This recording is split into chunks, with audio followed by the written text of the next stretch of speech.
This is Chris Carlson, and welcome to the Boulder Banking Podcast. My guests are Jennifer Docherty and Terrie Spiro, co-founders of Bank on Women. Bank on Women is a 501c3 nonprofit organization dedicated to educating the community banking industry on the importance of adding qualified women to the board and C-suite, and to developing and promoting women leaders in community banking with the goal of increasing the number of qualified women serving on boards of directors and in executive management. This was an amazing conversation, and I know you will be impressed with the important work the Bank on Women team is doing. Jen and Terrie, I really want to thank you for taking time out of your busy schedule for joining us today. Thank you, Chris. We're happy to be here. Hey, Chris, we appreciate it very much. Thank you. We're going to be talking about some really exciting things today. But before I start asking you some questions about Bank on Women, what I'd like for you to do is each of you give us just a brief background of how you got to where you are today. Terrie, would you like to start? Sure. Thank you. Well, I'm a lifelong banker. I'm a corporate lender by background. I spent my entire banking career in the Mid-Atlantic. I'm what you would refer to as a serial CEO. I've run lots of banks in the Mid-Atlantic. I've had the wonderful experience of being an executive and or a CEO in all types of financial institutions, from top 50 to multi-regional to community banking. I've also had the great pleasure and challenge of founding a community bank many years ago and running it and selling it after a 10-year period. And then I've also had the really interesting experience of being a white knight and turnaround specialist as a CEO in my career. I would tell you that financial services and banking and community banking in particular has just been a wonderful career. Terrie, you're not old enough to have done all that.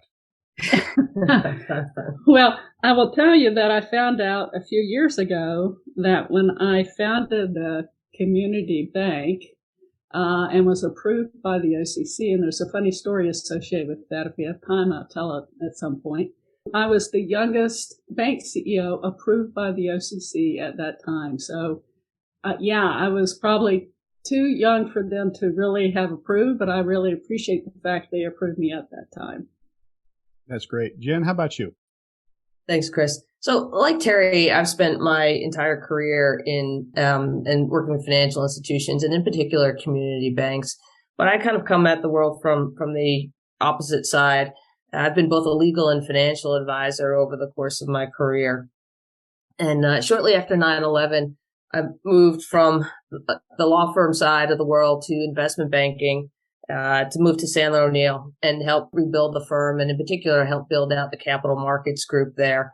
And so I've had the wonderful experience of working with banks around the country, helping them raise capital over the course of the last 20 years. And so I've gotten to see a lot of what Terrie has experienced firsthand from the advisory side of the world. And it's been a wonderful career for me so far. I really enjoy working with depository institutions, and in particular in the community space. You know, it's an amazing way to get to understand the country and really what makes our economy tick by getting to understand our clients. Well, thanks for that background for both of you. All right. Tell us about Bank on Women. So I'll start and ask Terrie to jump in here. But Bank on Women started really as a conversation. Terrie and I had the good fortune to meet at a women's leadership event in 2018, in the spring of 2018. And it started as a conversation over drinks one night about how few women there were who were running banks. And, you know, both of us having spent our entire careers, and we won't add up the years for either of our benefit here, but having spent our entire careers in community banking and seeing so many talented women that left the field, not because they weren't ambitious, but quite frankly, because they were and just didn't see the opportunities. And I'll let Terrie share the story about an article that she was carrying around with her that evening, because I think it speaks pretty personally to her motivation. But we started talking about what we could do. You know, we really didn't want to be sitting back complaining about, you know, the state of affairs. And so pretty quickly, we came up with the idea of building a database of all the talented women we knew who would make for great board directors. We've seen a lot of challenges on the governance side for banks. And we thought, what a wonderful opportunity would be for us to be able to make available introductions to really talented women we knew who could make banks perform better. And from those conversations grew our nonprofit, Bank on Women. We realized once we had this tool, we really needed to start to get the word out and really wanted to help banks understand why gender diversity was so important to their performance. Terrie, you might want to share a little bit of your story, because I think it really helps folks understand why this is such a passion project for us. Thanks, Jen. Well, as Jen just said, we met at this leadership conference, but a few weeks before that leadership conference, I received this article from one of my bank legal firms that we used, and it listed all of the public bank holding companies in the country that had a female CEO. I was running a Maryland bank holding company at that time that was public, and I was on that list. But I think the total list, and remember, we're talking about a universe of probably about 5,000 banks, was only about 30.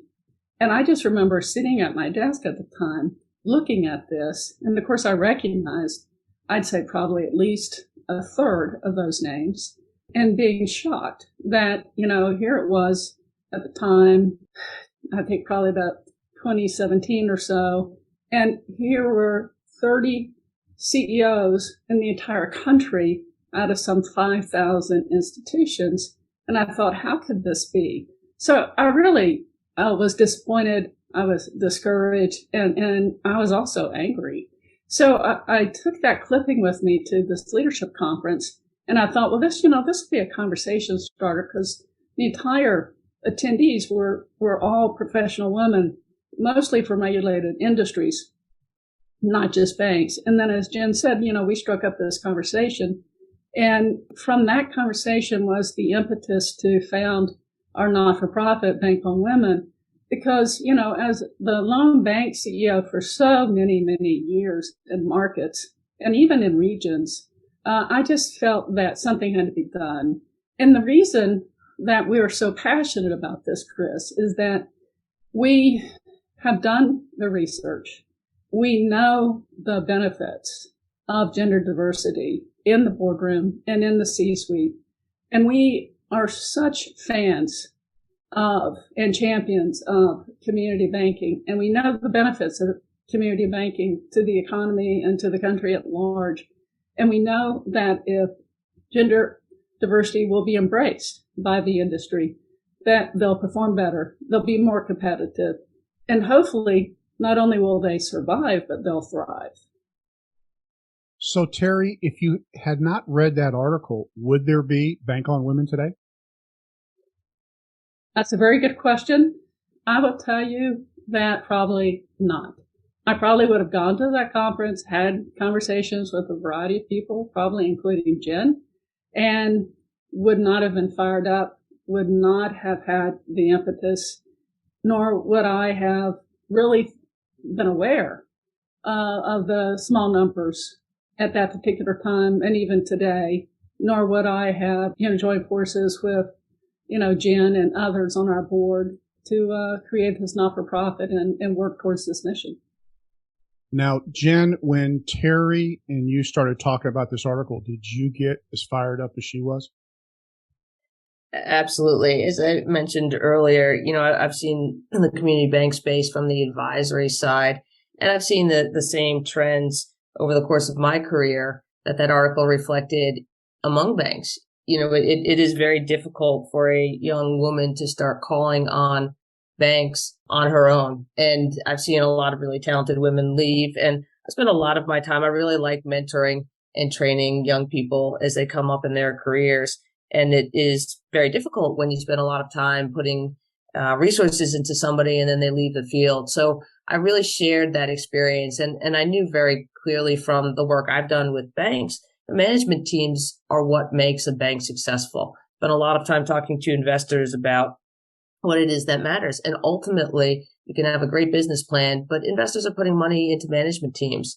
And it was very clear to me that if you had the best management team, you were pooling from all the available talent and bringing together people with different perspectives, you're going to have better performing institutions. So, Terrie, going back to what you said on the stats, 30 out of 5,000? Yeah. Unbelievable, huh? Now, I realize this goes back, 5 years now? Is that correct? Mm-hmm. But even 5 years ago, that just seems almost unconscionable. Now, Chris, we have to remember these were public bank holding companies. So there are, quite a few private banks that weren't on that list. But I don't think even adding them to the mix, we would really see the numbers shoot up in any dramatic fashion.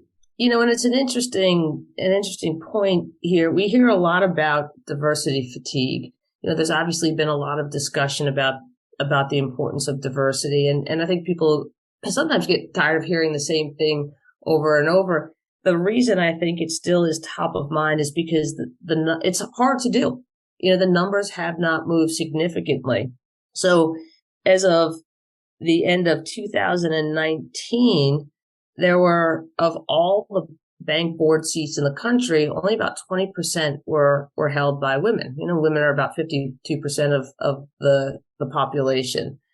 And there are almost 20% of banks that had absolutely no women on the board. So it still is a significant challenge. I mean, the numbers are really disproportional. And of course, the paradox is that women are the majority of bank constituents and clearly essential to performance, but still aren't represented in the leadership positions. So there really is still sort of, in our view, low-hanging fruit for banks to be able to employ gender diversity to enhance their performance. Well, speaking of gender diversity, I want to ask kind of a two-part question. And here's the first part of that is, how does gender diversity impact the boardroom and or the C-suite? I'll take that, and then Jen can add some additional comments. It has broad positive implications. And what do I mean by that? What we'd like to say is that diversity drives returns. And so, when we were going to tackle this subject, Chris, we did a tremendous amount of research and gathered lots of data. And there is a lot of data out there on this subject matter. And we thought, okay, how can we get the audience to listen? How can we appeal to a bunch of bankers? And remember, our audience and the decision makers out there are still, for the most part, white males who are in the C-suite or in the boardroom. Those are the decision makers we're trying to appeal to. So how do you appeal to a bunch of bankers? Well, you do it with numbers. You do it with analyses. You do it with cold, hard facts and numbers. And you do it with data that will show that they can get profitability and improvement to their bottom line. And so what we found is that there's an increase in key metrics when a bank has greater board and senior management diversity. So there's a positive correlation between gender diversity, bank efficiency, profitability, and risk-adjusted profitability. So there's a great Federal Reserve study. And what it says is that banks perform better once they reach a critical level of gender diversity. Performance benefits accrue once the share of women on boards reaches between 13 to 17%. And then the relationship between bank performance and gender diversity becomes positive as the share of females on the board increases. The more gender diverse boards have higher regulatory compliance too, which is an interesting phenomenon. And that suggests that diversity may lead to better monitoring. The positive impact of gender diversity was especially large during the financial crisis, suggesting that diversity also leads to better strategic advice. So, the way you can look at it more broadly is that diversity drives efficiency, profitability, and risk-adjusted profitability. What more could a banker ask for? So, Terrie, what you're saying is this is backed by data. This isn't Jen and Terrie trying to create a movement based upon emotion. This is factually based. Exactly. We knew that we could not stand up in front of an audience, nor would we attempt, and say, hey, Mr. CEO or Mr. Board Chair, you need to do this because it's the moral thing to do. It's the right thing to do. It's the nice thing to do. That wouldn't fly, nor we attempt to basically make that point in that way. We are making this argument based on facts and on analytics. And it is something that if you implement it at your bank, it'll improve your bottom line. I was just going to add, it's really important. Banking is a heavily regulated industry. And it's really important, whether it's regulation or we're talking about diversity, that bankers understand why it matters. No bank wants to be told what to do and how to run their business, and nor should they do something unless it really makes sense. And there is a real risk, particularly, I think, with topics like diversity, of backfiring or resulting in tokenism. And the benefits really start to accrue when you see a critical mass of women either in the C-suite or in the boardroom. And so those statistics that Terrie just read off, which were conducted specifically on banks, there are similar studies that replicate those findings across broader industry groups.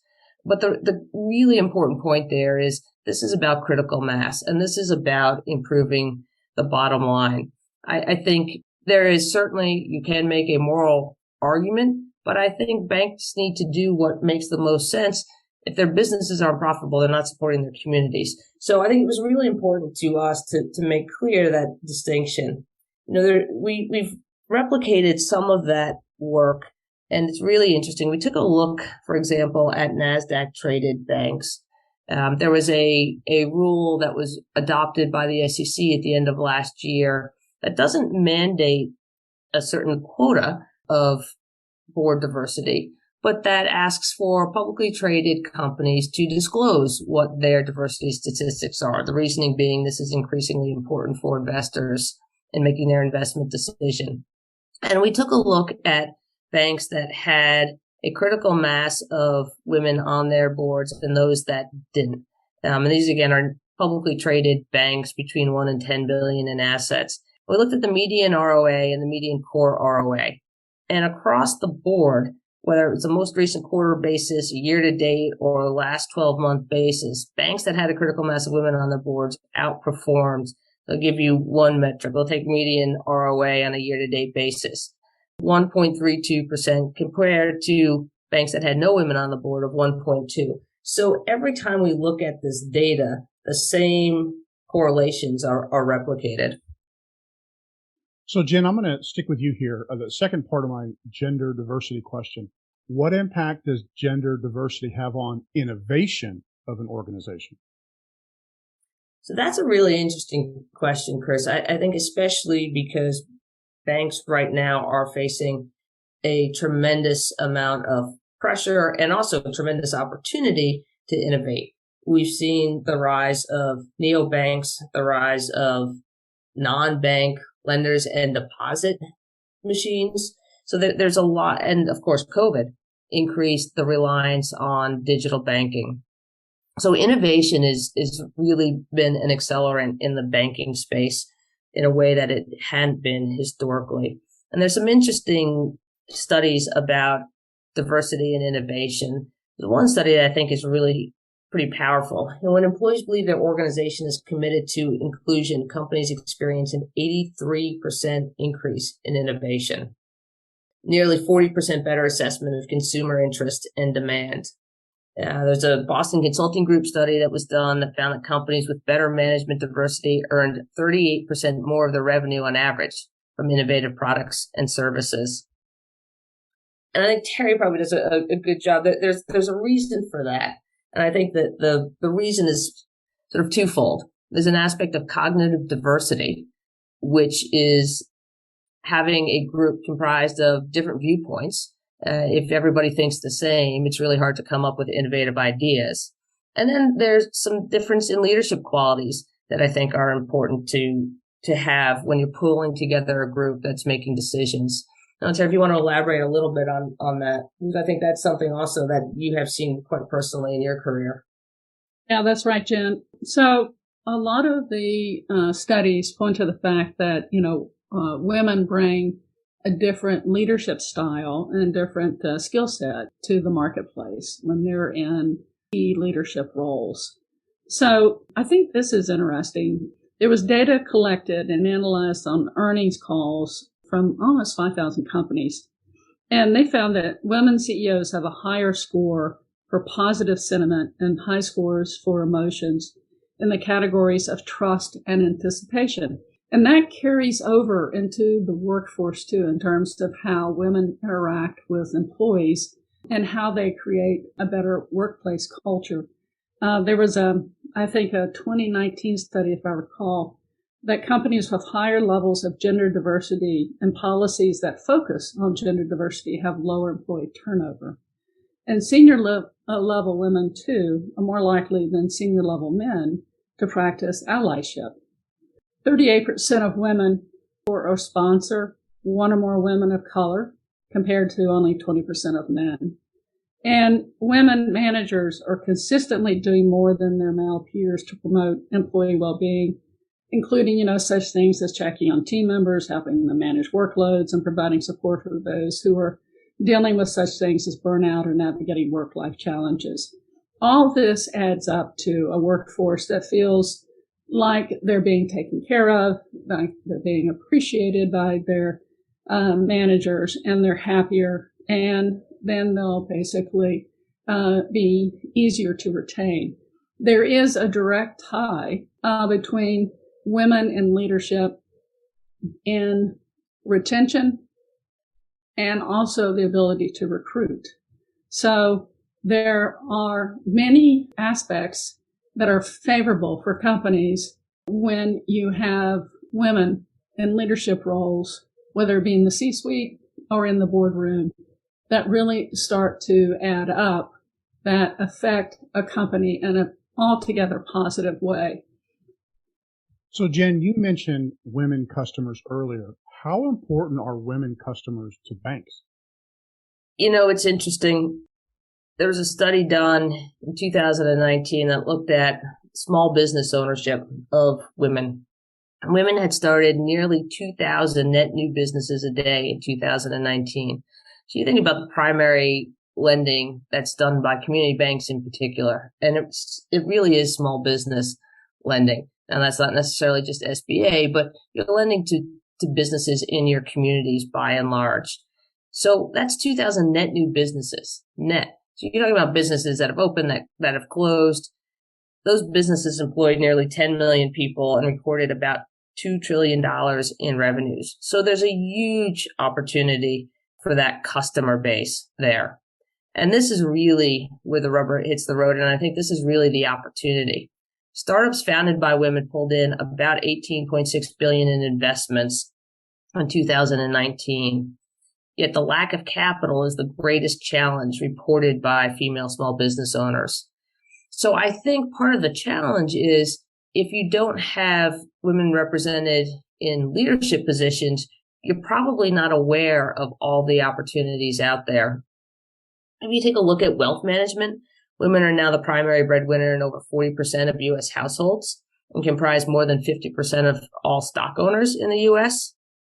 And a McKinsey report found that U.S. women currently control about $11 trillion in assets, and that by 2030, that could grow to as much as $30 trillion in assets. So there really is a tremendous opportunity to provide financial services to women. And not that you have to be a woman to call on a woman customer, but you certainly need to be aware of where those market segments exist, how to approach that customer base. So I think there really is a tremendous opportunity for financial institutions that are focused on this.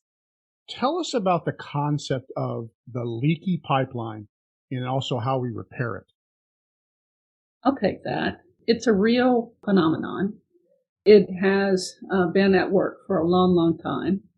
And it's an interesting phenomenon on many levels because although the representation of women has improved, and despite, some important gains, women are still underrepresented due to additional stressors and barriers to advancement. And, what do I mean by that?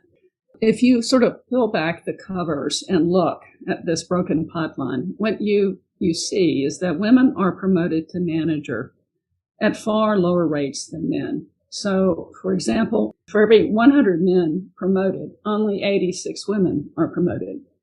And, let's face it, women and men want promotions and ask for promotions and ask for raises at the same rates.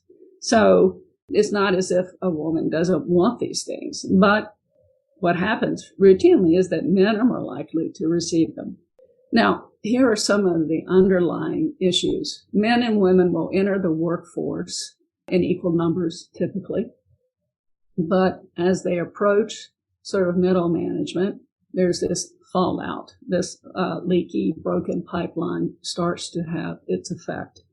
And one of the reasons that women fall out, they don't advance, and why there are such few numbers that make it to senior management, executive management, a C-suite, and certainly even in the boardroom, is that many of them do not have the opportunity to have P&L experience.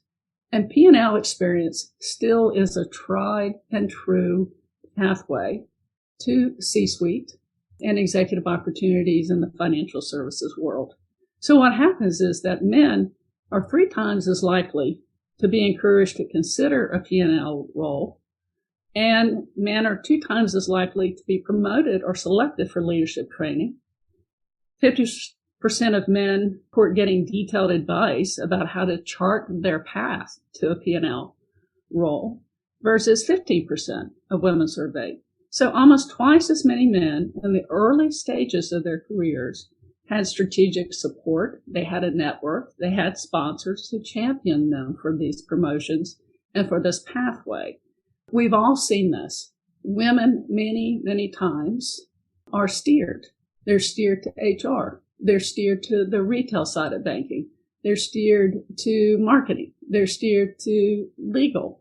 They're steered to areas that do not have P&L responsibility. And so that ends up affecting their ability to rise in an organization and get into the C-suite later on. And then finally, because of this broken pipeline, and because there's so few women who make it through, women are more often known as onlys, often one of the only people of their race or gender in the room at work. And what happens with onlys is that they stand out. And because of that, they tend to be more heavily scrutinized. So these are just some examples of the issues, the barriers to advancement, but it's a real issue, and repairing the leaky pipeline is something that really needs attention. The other thing I would add to that is there's something known as the motherhood penalty. There's a perception and reality gap here. There is often still an expectation that when they become parents, mothers become less productive employees and fathers work harder. The reality is that 71% of mothers with children at home work, and women are the sole or primary breadwinner of 40% of households with children. So you're talking about motivation to work. And that's a pretty powerful motivation. Historically, the vast majority of women and men who plan to leave their company intend to stay in the workplace. In fact, less than 2% of employees leave their job to focus on family. So there are certainly family stressors, and we saw this in particular during the pandemic. But for organizations to retain the best talent, you really need to be able to pay people what they're worth and make it worth their while to stick with your company by giving them opportunities to advance. I think most women that I have seen over the course of my career leave what they're doing. It's for better opportunities. They hit sort of a wall because they weren't given those sorts of mentoring things that Terrie mentioned, or the opportunity for P&L roles, or even just somebody championing them. We do a lot of conversation with senior men and women about how they've gotten to be successful in their careers. And the one common theme in those narratives is that everyone's had a sponsor, somebody who saw something in them when they were younger that they didn't quite have the experience yet to see, and gave them opportunities to be successful. Use the political capital to help this young person on their journey. And so if women aren't getting that in their current role, they're going to look to make a move to get that. Terrie and I have also had some very interesting conversations with younger employees now who are looking at job opportunities. And one of the first things they'll do is they'll pull open the website and they'll look at the composition of the leadership team of the company that they're considering employment with. And if there aren't people who look like them, who reflect their values, they probably aren't going to interview with that company or accept the position. And we've heard this over and over again. So I think it's really incumbent on companies and banks in particular to be aware of the way that their talent is perceiving the world when they make decisions. Well, we mentioned NASDAQ before, and here's my question.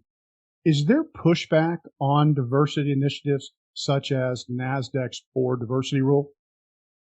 So I heard an interesting comment, and I don't know if this is true or not, but there were a couple of banks that we had been told that may have actually left NASDAQ for the New York Stock Exchange because of the diversity disclosure rule. Now, whether it's true or not is almost beside the point. It's sort of telling. It goes back to something we talked about earlier. And most banks don't like to be told what to do. They want to understand why doing whatever they're being told makes sense. And this is why we really come back to the data over and over again. And it's really important to have buy-in. We welcome those conversations because it's an opportunity to educate. And we are first and foremost an educational driven nonprofit. I think that pushback has diminished largely. I was quite frankly amazed. I expected more pushback when we first started our efforts. And what we heard routinely was, I understand, and I really want to make this work because I've seen the benefits in my organization, but I'm struggling with how to do it. Can you help us figure out how to do it? So I heard somebody once encapsulate the world. They said there's 20% of people who will always agree with you on an issue. There are 20% of people who will probably never agree with you on an issue, whatever it happens to be. And then there's the 60% of the middle. I still like to try to convince that 20% on the end, but I think our work really is that 60% in the middle. I think most bankers get it. I think most bankers have seen the positive impact, and they really are struggling, honestly, to figure out how to make it successful. Yeah, and I'll add to that, Chris, because we recognize that for the industry, especially the smaller community banks and some smaller marketplaces, that it's really challenging. We believe them when they say to us, I've tried to find a qualified woman for my board, but I haven't been successful. That's why early on, when we founded Bank on Women, we put together a database of qualified women, which has grown over the years. And that's what we use routinely to source candidates for boards that approach us who are looking either to expand or to replace board members, and they're looking for diversity. Because, here's the fact. The correlation of networks and gender composition works this way. And I've experienced this firsthand as a longtime CEO and typically the lone female director in boardrooms across the years. What typically happens in most community banks is they don't use an outside search firm or outside assistants to replace a director or to expand the board. They'll simply say at a board meeting, hey, we need to replace Bill. He's retiring or he wants to step off. Do any of you know anyone who would be a good candidate? And so it's friends and family recruiting. And here's the problem with that. There's a great study that points out that median male board members' connections to other male board members is right around 62%.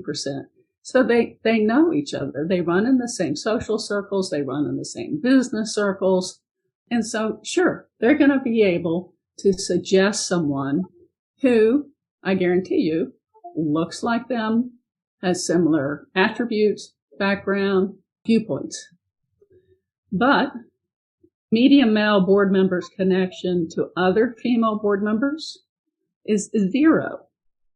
And then even median female board members' connections to other female board members is low as 22%. So there are two ways to expand a board or to replace directors if you're simply looking for a replacement, not expansion. You can do it accidentally, and that's, ends up being the result of what we call forces of human nature. You're going to get a board that is uniformly homogeneous, and you're going to have sort of groupthink as a result. And you're going to have new board members that are sourced from current board members and their social and immediate networks, or you can be intentional. And that is what we argue for. We argue for being an intentional board, and that requires purposeful, deliberate action. It also requires a governance structure that's best equipped to evaluate and address a company's demands and challenges. In other words, do you have special skill needs at your board that aren't being met? Is it technology? Is it marketing? Is it human resources? What is it that your board is short on in terms of skill set that will help it better govern itself and help the bank grow and be a better institution? You have to be an intentional board. And if you are, and if you reach out and use resources like Bank on Women in our database, regardless of where you're located, regardless of your challenges, we can help you find a qualified woman or women for your board. Well, sticking with NASDAQ, tell us about the recent announcement from NASDAQ, as it relates to Bank on Women. Because we're really excited to partner up with NASDAQ, and we just announced recently that joint effort. Going back to your question earlier about, what sort of feedback do we get, and has there been any pushback on our messaging? And we thought it was really important when we saw the rule that NASDAQ had proposed and was adopted by the SEC that we help get in front of the message here.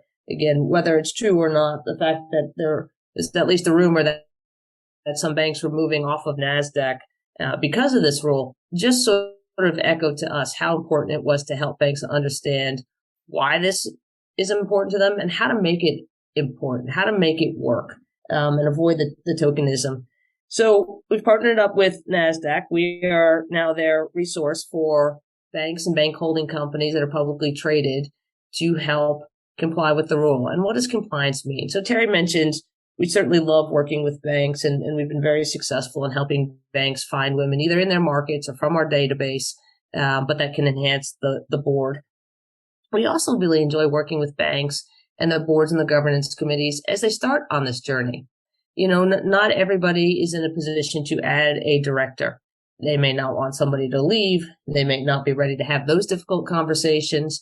They may not want to expand the board, but they want to start meeting women in their market. And so this is a wonderful partnership that gives us the opportunity to help banks start to think about, okay, what do I want to share? This is a disclosure rule. What do I want to share with the market? Where am I on this journey? And so I think going back again to the statistics, it's clear that NASDAQ banks that already have critical mass are outperforming those that don't.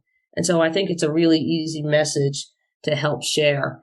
And we see this as an opportunity, but also a challenge in helping banks understand that they can make this work for them, and really wanting to avoid the sort of knee-jerk tokenism. We'll do it because it's easier. I think the risk of backfiring is high. And so we're really excited to help get this message out. I want the two of you to look into your crystal balls. What does the future look like in regards to gender diversity in community banking? I am going to be an optimist and tell you that I think it will be an improving trend line, not only for all the reasons we've said today, but because we are seeing a shift in demographics. And what I mean by that is that, if you look at the average age of bank directors, I think we're talking about something like 67 or older. If you look at the average age of bank CEOs, once again, you're talking about, mid 60s. So you are seeing a transition of those managers and board members to a younger generation who I think are more willing to embrace the notion of gender diversity and diversity more broadly, who understand that with different points of view and other perspectives, whether it be diversity broadly or gender diversity more specifically, you get a better workforce, you get a better product, you get a better culture, you get better decision making, you get better performance, and they get that diversity drives returns. And so I think the optimist in me tells me that this demographic shift will make executives and boards more willing to embrace change. And then we've got lots of competitive forces at work here too. Banking is harder and harder and harder each day. There are lots of competitive forces. And if we can convince these management teams and boards that diversity drives returns, that women are integral to accessing customers, talent pool, access and retention and innovation, why wouldn't they embrace that type of opportunity? I agree with Terrie. And not to be trite, but I guess I would say that the future is bright. And part of this, I think, is there's an element of self-selection. There was a great study done across industries of M&A and the performance of companies post-merger. And this was a 20-year study of every single publicly announced M&A transaction. Again, not just making specific across all industries. And the results of that study showed that companies with a gender-balanced board, so at least a third women on the board, performed better. So nearly 2% higher shareholder returns in the first year, almost 4% higher improvement in ROE after 3 years, and almost 2% higher acquirer sales growth 3 years post-acquisition. So you look at banking, which is a industry really driven in significant part by M&A. I think the companies that are ultimately successful, the ones that are going to continue to grow, are the ones that are going to evolve, as Terrie mentioned, to reflect the evolving demographics. But also the ones that perform better are the ones that ultimately are going to thrive. So I do think this is a very bright future. And I also think bankers inherently understand how important it is to reflect the community. And so while it's probably taken longer than Terrie and I would have liked, I think we're both very optimistic. And certainly the conversations that we're having with bankers around the country are very encouraging. Well, Terrie and Jen, you've given us a lot to chew on, and I'm just fascinating what you're doing. And as you talked about, backing it up by research. And so I really appreciate everything you've shared. I'm sure our listeners are going to probably have some questions. What's the easiest way for them to get a hold of you? Sure, Chris. And we really appreciate you giving us the opportunity to do this morning. We've really enjoyed this conversation with you. We have any number of ways that you can reach us. bankonwomen.org is our website. So people can feel free to visit our website and contact us that way. If you are a bank who is looking for our assistance, or if you're a woman or know of a woman who you think would be a great board candidate, we're always interested in meeting those people and making those connections. You can certainly reach me directly. I am usually at my desk or at an extension of my desk, depending on how the pandemic fares. 212-466-7796. And of course, we're pretty active on LinkedIn. And so you can always visit Bank on Women at LinkedIn. Terrie? Chris, I want to thank you too. This has been a great opportunity to have a very important conversation. We appreciate the time you've given us today. The best way to reach me is my cell phone, which is 703-283-3833. I'm on LinkedIn also. And then all the other ways that Jen just described for reaching out to Bank on Women. Well, Jen and Terrie, I really appreciate you taking time out of your busy schedule. I know you've been all over the country at different conferences and working with different banks. So thank you for your time today. Thanks you, Chris. Again, Chris.